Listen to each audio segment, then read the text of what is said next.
Buenos días, buenas tardes, buenas noches. El día de hoy tenemos a una persona, a la hija del señor Carlos Rivera. Nos va a hacer favor de platicarnos lo que ha sucedido y cómo se ha dado todo en referente a su señor padre.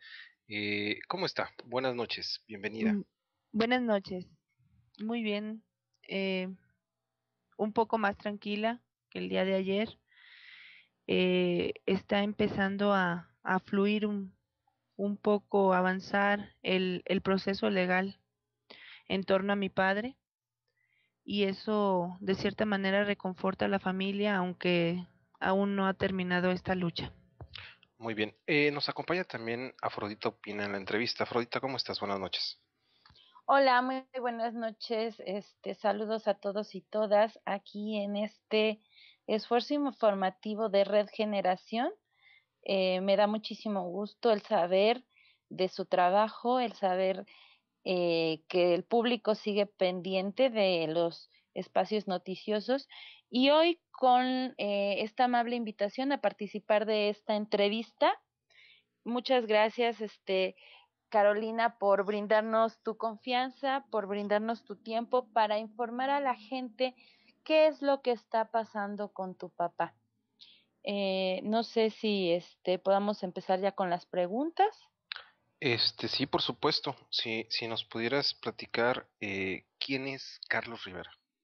¿Cómo no? Miren, mi padre inicia eh, su lucha social a partir de que él trabaja en Chapingo por ahí del 79.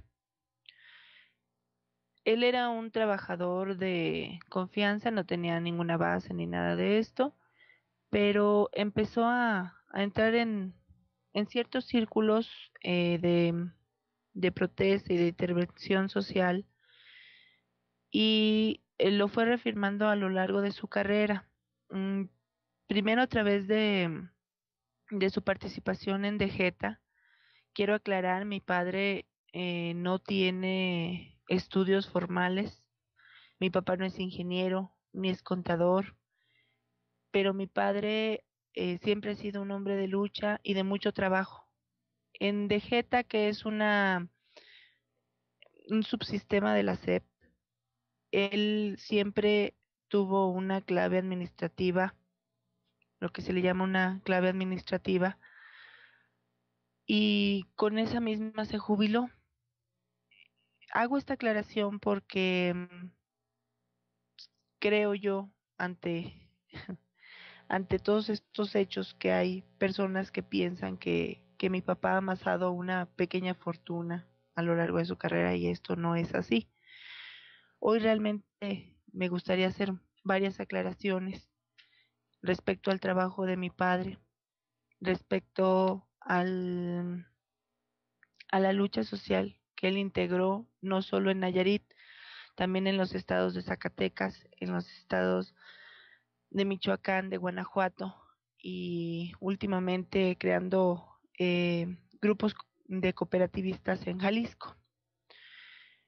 Mm, Cuando mi padre se integra a Degeta, entra precisamente en el Cebeta 105 de Guanajuato y ahí empieza a crear grupos productivos. Esa era su labor al pertenecer a una brigada educativa. Las brigadas educativas tienen como finalidad crear grupos productivos para que las personas no reciban exactamente una educación formal, pero sí una educación que les permita desarrollar habilidades que ya tengan el bajar proyectos para recursos federales, el acercarle a las personas la oportunidad de tener herramientas de trabajo, de tener este mercados para ellos. Esa es la labor que ha venido desarrollando desde entonces mi padre.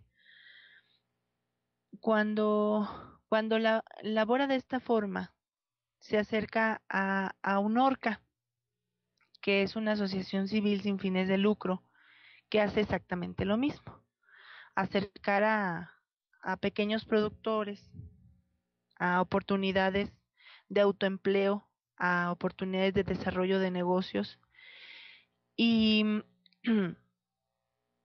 y esa es básicamente la función que él ha desarrollado.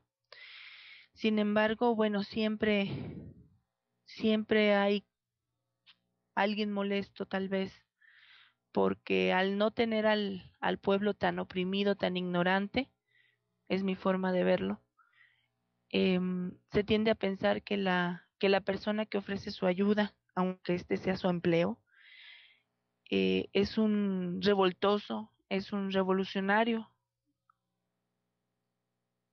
Y mi padre empezó a tener problemas con grupos de poder desde que vivíamos en Guanajuato. Yo era una niña, tenía 6 años, alrededor de 6 años, pero lo recuerdo perfectamente, que intentaron asesinar a la familia. Vivíamos en La Piedad, Michoacán, él trabajaba, La Piedad, Michoacán colinda directamente con Santana Pacueco, que es de Guanajuato, y él laboraba en un pueblo de, de, de ahí de Guanajuato. Entonces a diario se trasladaba y en un fin de semana que estábamos en familia precisamente, apenas levantándonos, se dio este ataque.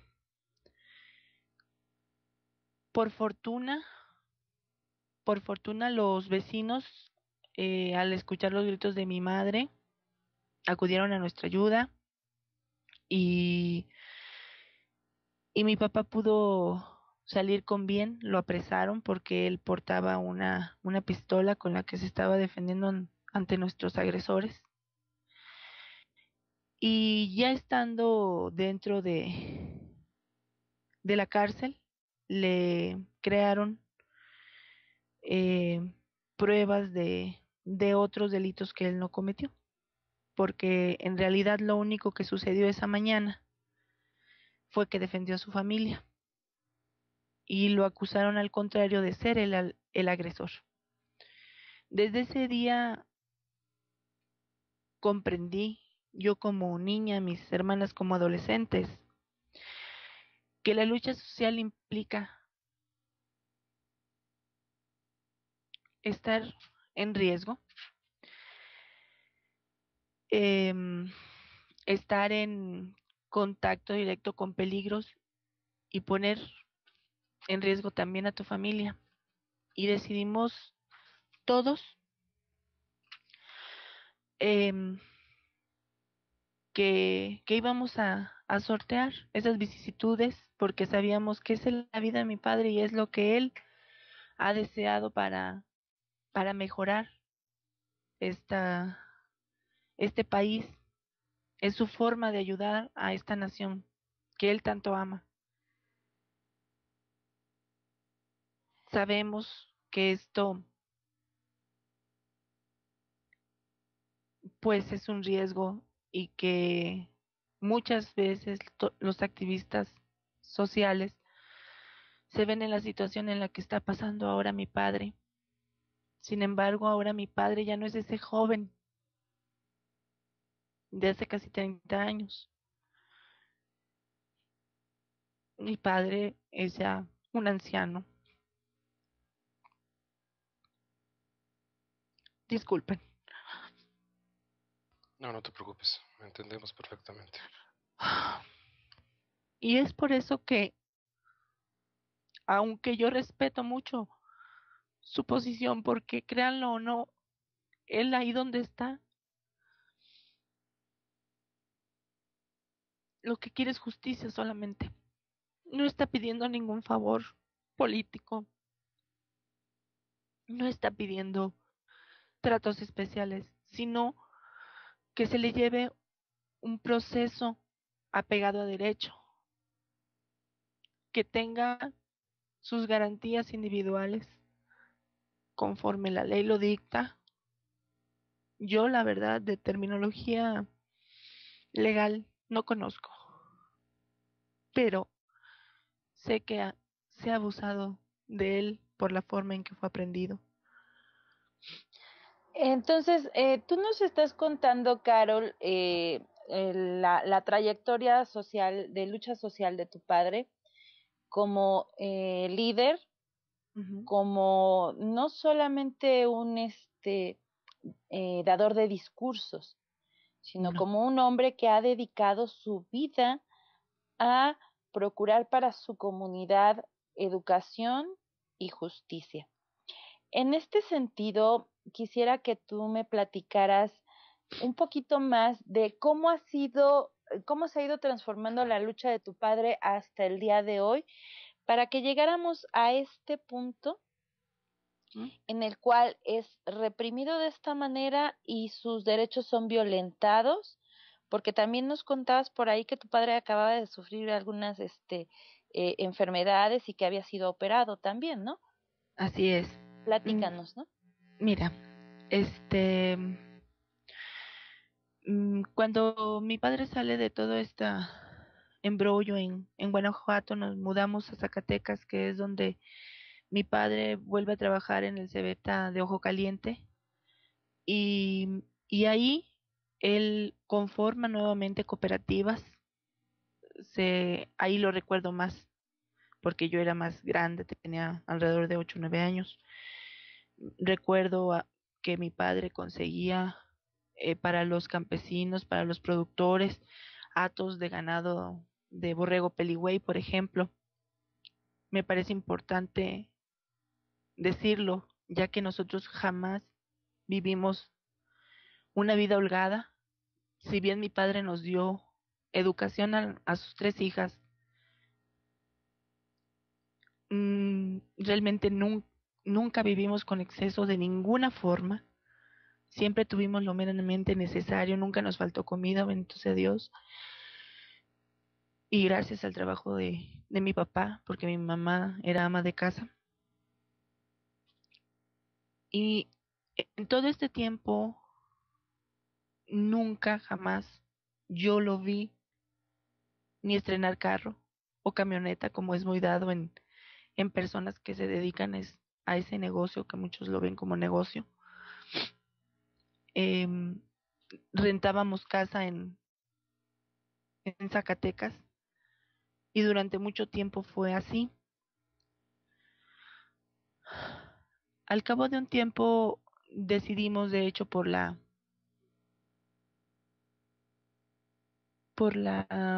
dificultades económicas que atravesábamos, trasladarnos a vivir a Nayarit, que es nuestra tierra origen. Y en Nayarit mi papá también participó en la defensa de Bahía de Banderas, de Punta de Mita. Muchos ya lo habrán olvidado, yo no lo olvido, porque tomaron el Flamingos de Vallarta, los campesinos, las gentes a las que les estaban despojando o malbaratando sus tierras, y mi papá los apoyó hasta donde ellos dejaron apoyarse, porque después de que se les atormenta, se les persigue, muchos no ven más solución que vender al precio que les dieran las grandes empresas turísticas que se asentaron y crearon Nuevo Vallarta. Lo recuerdo perfectamente. Mi papá deja entonces eh, un poco la zona de Valle Banderas y se dedica más hacia el norte, donde él empieza a trabajar en otra brigada, en la brigada de Rosa Morada, Nayarit, y empieza a crear otra vez grupos productivos cercanos a la costa, algunos, otros a la sierra. Mi padre, como bien lo dices, Afrodita, él, él no es de discursos, de hecho, es muy corto de palabras. Él es de hechos. Y, y este proceso judicial que enfrenta es precisamente por un apoyo que bajó para que un grupo de productores tuvieran herramientas. La verdad no me gustaría ahondar en el tema, porque todavía seguimos en el proceso y legalmente podría yo perjudicarlo, solo decir que lo acusan de fraude y sin embargo nunca han podido demostrar nada a pesar de que lo han estado intentando a cerca de 2 años. Mm, la, el proceso se había estado dando de una forma buena para mi padre, debo decirlo. Un juez federal había resuelto el caso precisamente de fraude. Ya habíamos tenido que pagar una fianza y habíamos tenido que dejar lo que ellos eh, convinieron con la otra parte y, y se regresó a mi familia que lo consiguió con préstamos, debo decirlo. Debo decirlo porque creo que si mi papá hubiera tomado un peso de ahí, pues nuestra condición sería muy diferente, económica me refiero, y esto no es así. Se devuelve el dinero a las personas que muy amablemente nos lo hubieran prestado y pensábamos que esta pesadilla había terminado. Se solicita un amparo al cual nunca se entrega. A los abogados se les dice que sí, que se aprueba, pero nunca se les entrega. Y ahora lo aprenden el pasado jueves, 1 de noviembre. Lo aprenden a las 10 de la mañana y nosotros tenemos conocimiento de ello hasta las 5 de la tarde, ya que lo tuvieron incomunicado, nunca se le avisó por qué lo estaban deteniendo, no sabíamos si era el mismo proceso, si era otro. Hasta el día de ayer los abogados pudieron tener acceso al expediente después que pues un poco la presión, por qué no decirlo, mediática que hemos establecido en Twitter ha sido favorable. Y se dan cuenta que las autoridades jurisdiccionales en una segunda instancia le revocan la libertad sin notificar, lo cual me, me comparten a mí, mis amigos que son abogados, que es un requisito de legalidad para realizar una aprehensión.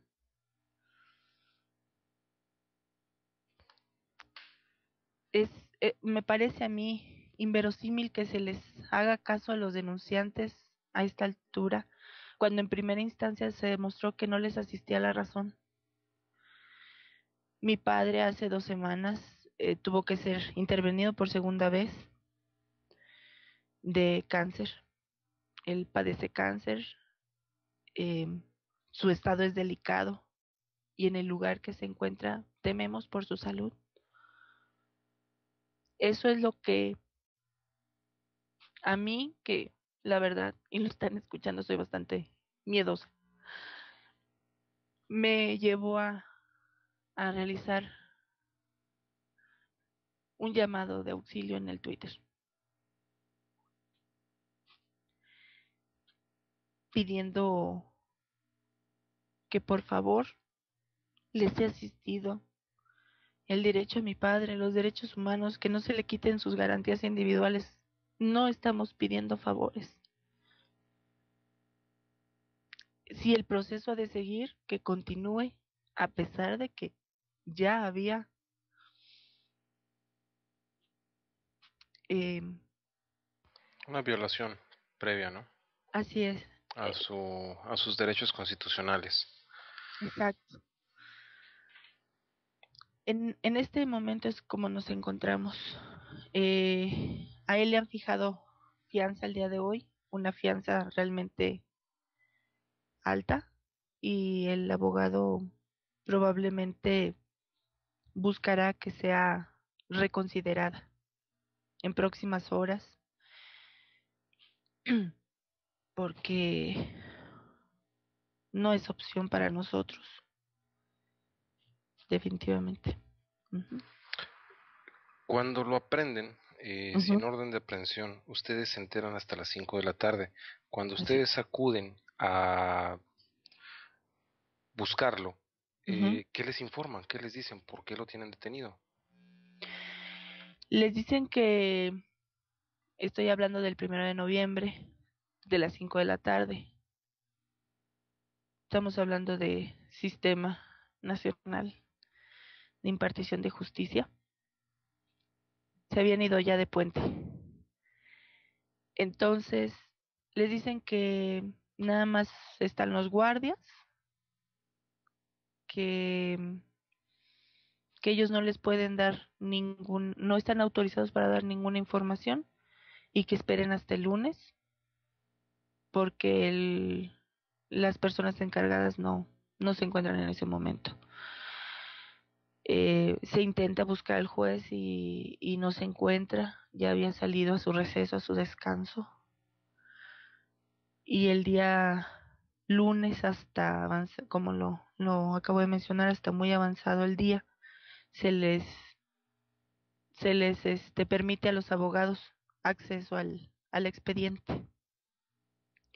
Y es hasta entonces cuando nosotros sabemos cuál es realmente la situación y qué es realmente lo que está sucediendo. Mientras tanto, vivimos unas horas de zozobra tremendas porque precisamente al ser un puente, no había las condiciones para que él recibiera su medicina ni contra el cáncer. Mi papá, aparte de tener cáncer, es diabético, ni para la glucosa.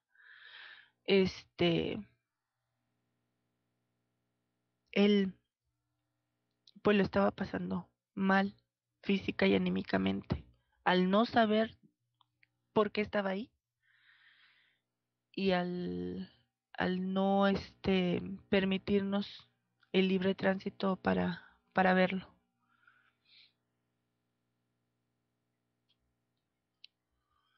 Así es como se dieron esas primeras horas de su detención.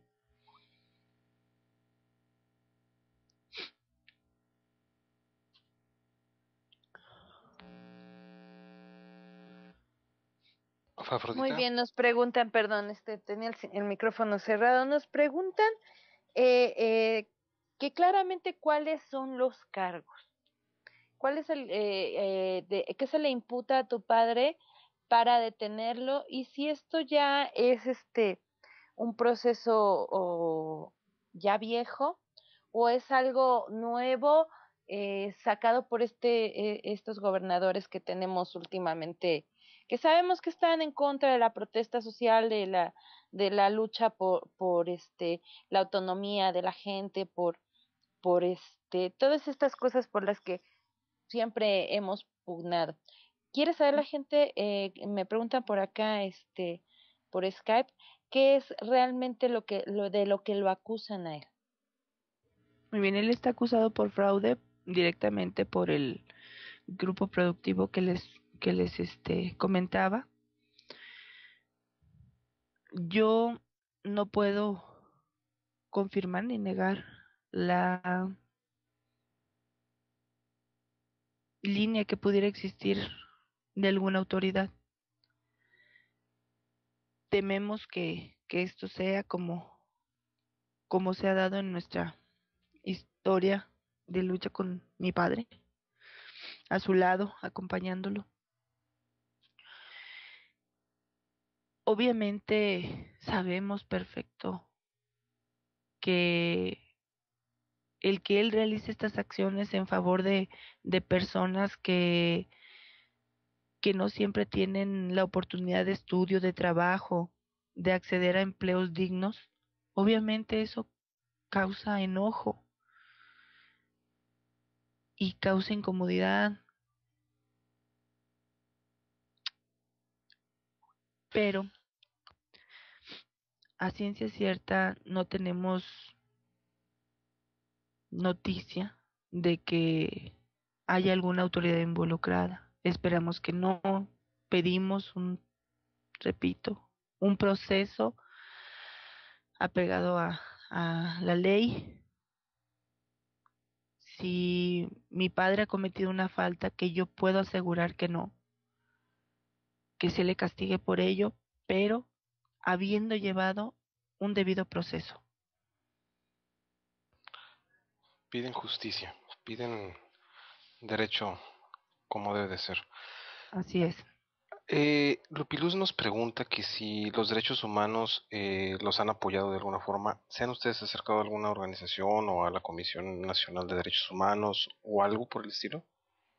Miren, en la ocasión anterior en que se fijó fianza, en que mi papá también estuvo aprendido, hace alrededor de 6 meses, poco más. Ahorita me voy a permitir, si me dan esta oportunidad, Goku Afro, de leer una tarjeta que me acaba de enviar el abogado de mi padre. Por supuesto. Uh-huh. Previo a eso les contesto la respuesta, la pregunta que me acaban de formular. Una prima mía se acercó a Derechos Humanos y lo que le dijeron es que si no ha sido golpeado, si le permiten el acceso a sus medicinas, aunque no sea de forma regular, ellos no pueden hacer nada. Esa fue la respuesta que obtuvimos, a pesar de notificar que él está enfermo, a pesar de que es una persona de edad avanzada. Ahora me voy a permitir leer la tarjeta que me manda el abogado. Adelante, por favor. Es una tarjeta informativa.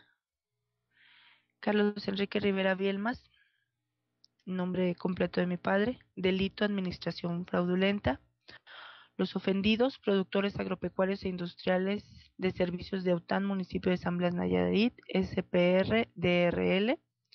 Juzgado mixto de San Blas, expediente penal 101, diagonal 2010. Amparo 315, diagonal 2012. Juzgado segundo de distrito de Amparo en materia penal en el estado de Nayarit con sede en Tepic. Toca penal 163, diagonal 2012. En fecha 6 de marzo del año 2012 se dictó auto de formal prisión en contra Carlos Enrique Rivera Bielmas por el juzgado mixto de San Blas Nayarit por el delito y agraviado arriba señalado, obteniendo su libertad bajo caución por la cantidad de 591,000 pesos más fianza por la cantidad de 5,000 pesos. Este auto de formal prisión fue combatido mediante un amparo indirecto que correspondió conocer al juzgado segundo de distrito en materia de amparo penal, mismo que concluyó en el sentido de que la justicia de la Unión ampara y protege a Carlos Enrique Rivera Bielmas al no reunirse los elementos del cuerpo del delito de administración fraudulenta que imputa el Ministerio Público, ordenando al juez de la causa dejar insubsistente el auto de formal prisión y dictar uno nuevo en el que observe los lineamientos que se asientan en la propia ejecutoría de amparo. En cumplimiento a la sentencia de amparo, el juez mixto de San Blas dicta un auto de libertad por falta de elementos para procesar a favor de Carlos Enrique Rivera Bielmas, en donde da cumplimiento al amparo concedido. El Ministerio Público adscrito presenta apelación contra el auto de libertad por falta de elementos para procesar. En plática directa que se tuvo con el presidente de la Sala Penal del Tribunal Superior de Justicia del Estado de Nayarit, autorizó la devolución de las garantías, señalando que la apelación no cambiaba la sentencia de amparo concedida. La Sala Unitaria del Tribunal Superior de Justicia del Estado, analizando las mismas pruebas que analizó el juez de distrito y el juez mixto de San Blas, dicta un auto de formal prisión y orden de reaprehensión en contra de Carlos Enrique Rivera Bielmas, señalando que para él sí se encuentran acreditados los elementos de tipo penal. Estudiando las mismas pruebas que analizó el juez de distrito, solamente se refiere a cada elemento que señaló el juez de distrito que no estaba comprobado y el magistrado señala que para él sí se encuentra demostrado. Basta leer la resolución emitida por el magistrado para observar la mala fe con que se emitió la misma, que hizo valoraciones, supliendo los agravios del Ministerio Público, contrario a derecho. Hizo valoraciones de las generales de Carlos Enrique Rivera Bielmas con hincapié marcado, lo que denota un sentido afán de demostrarlo como persona falseadora. Valoración contraria a derecho por no haberlo hecho valer en agravios el Ministerio Público. Omitió el magistrado hacer la notificación a las partes, principalmente al inculpado y su defensor, que es de ley para mantener el equilibrio procesal de las partes. Con base en esta resolución, se ejecuta orden de aprehensión en fecha 1 de noviembre de 2012 por el mismo delito, en agravio de las mismas personas. Se anexan al presente extractos escaneados de la sentencia de amparo, así como la resolución del Tribunal Superior de Justicia.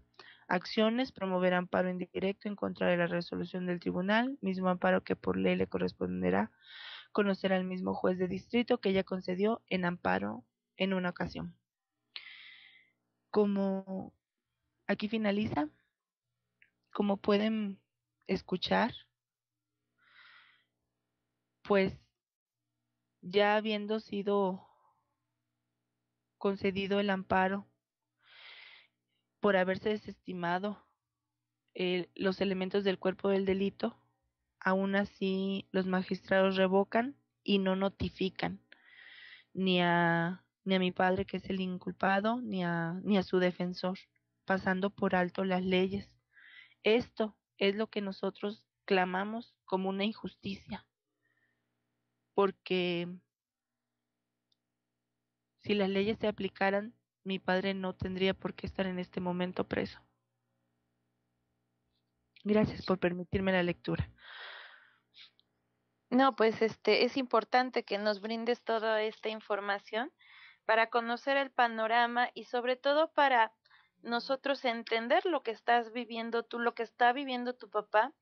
Y a mí me llamó mucho la atención esta parte que decías, y por acá lo están comentando vía timeline en Twitter, que finalmente derechos humanos, hasta que no ve a la gente en peores circunstancias, no actúa. Dinos, Carolina, ¿qué es lo que esperas que venga en los próximos días, no tan solo por parte de las autoridades encargadas de hacer justicia, sino también por parte de todos aquellos que te han estado acompañando a través de las redes sociales en este momento y que quisieran hacer algo para apoyarte? Tú dinos qué es lo que quisieras.